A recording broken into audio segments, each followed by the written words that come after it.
Okay, welcome back guys. So we're going to be solving the question 33 from the second chapter of Meriam textbook, and we have this rectangular plate made up of 0.3 meter squares as shown, and we have the force 150 newtons applying at point A, and we have the line of action of the force. As we can see, we need to calculate the moment MB of the force about point B by at least two different methods, and let's get into it. So the first thing that we can do is that we can go with the x and y component of the force. So this will be the x component, we can call it fx, and this will be the y component, or fy, and what we need in here is to find this angle alpha, which would be this angle right here.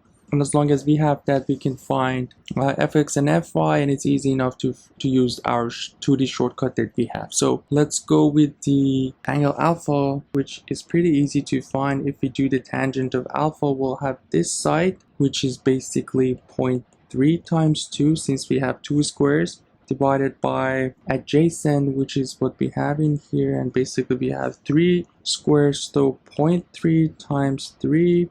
So tangent of alpha will be 0.6 divided by 0.9. So if you want to find the alpha, we'll have the tangent inverse of 0.6 over 0.9, and that's gonna be 33.7 degrees. So now that we have the angle, we're good to go to find the fx and fy. Can see that fx will be f, which is 150 times cosine of alpha, so cosine of 33.7, which will be 124.79, and fy will be 150 times sine of 33.7, and fy will be 83.23 voltmeters. Now we can find the moment using this. So we are looking for the moment about point B, counterclockwise positive, and we can see we will have the moment of fx, which will be a clockwise moment, so we'll have a negative sign for fx, so minus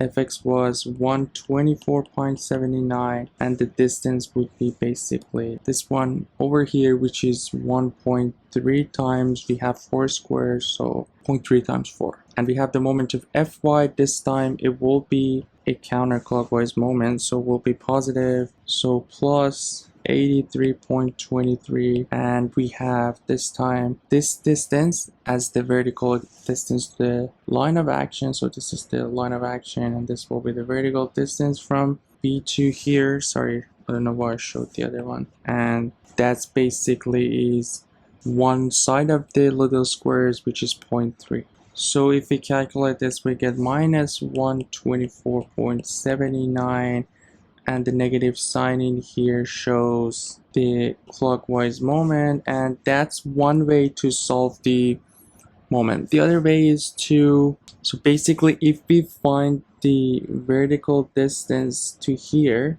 we have to figure out that distance, but if we find that one, it's easy enough to find the moment, because if we do that, so we're going to go with the second way. And if we want to find the moment about B, as long as we have this vertical distance that I'm showing in here, all we need to do is, let's call this one maybe A. As long as we have this distance, we know 150 times A would be the answer for us. But the question is, we have to figure out the A. And from the question, we can see regarding the direction, we can see the moment is in this direction. So it's a clockwise moment. We will have a negative sign in here too. But let's see how we can figure out the distance A that we have in here. So let's go with red. What we can do in here is that if we connect these 2 points here, we know this angle right here is 45 degrees.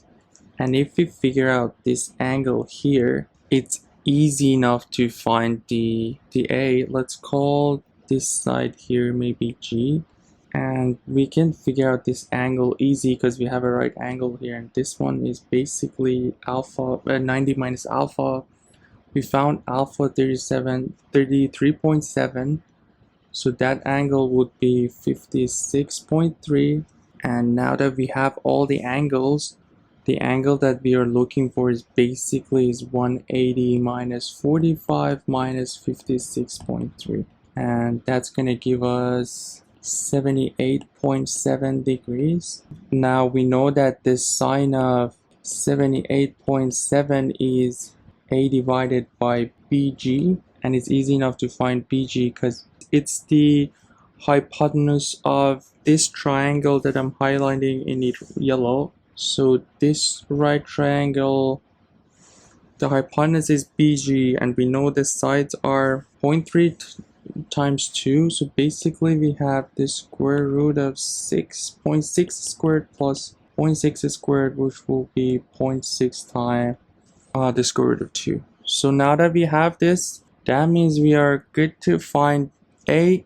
So our a is basically, so based on those calculations, our a is equal to bg times sine of 78.7 degrees, and bg is 0.6 square root of 2, and we'll have sine of 78.7 degrees. So now that we have this, all we need to do for finding the moment is just plug in this number for a. So mb will be minus 150 times 0.6 square root of 2 times sine of 78.7, and if we calculate this, we'll get minus 124.8 Newton meter, and we will have the negative sign again, and negative sign, as I said, will be a clockwise moment, and that would be the second method to solve this question. So as long as we are not limited by the question to use which method,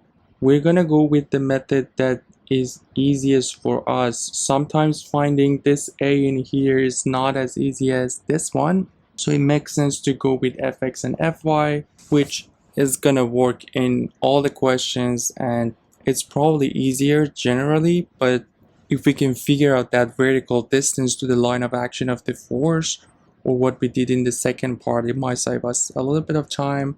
But again, the first method is usually the way to go, and the 2D shortcut that we have for this question. Hope this one was helpful. Please let me know if you have any questions. I'd be happy to answer those in the comment section. Please make sure to subscribe to the channel, like and comment, and you guys take care. I'll see you in the next video. Have a good one.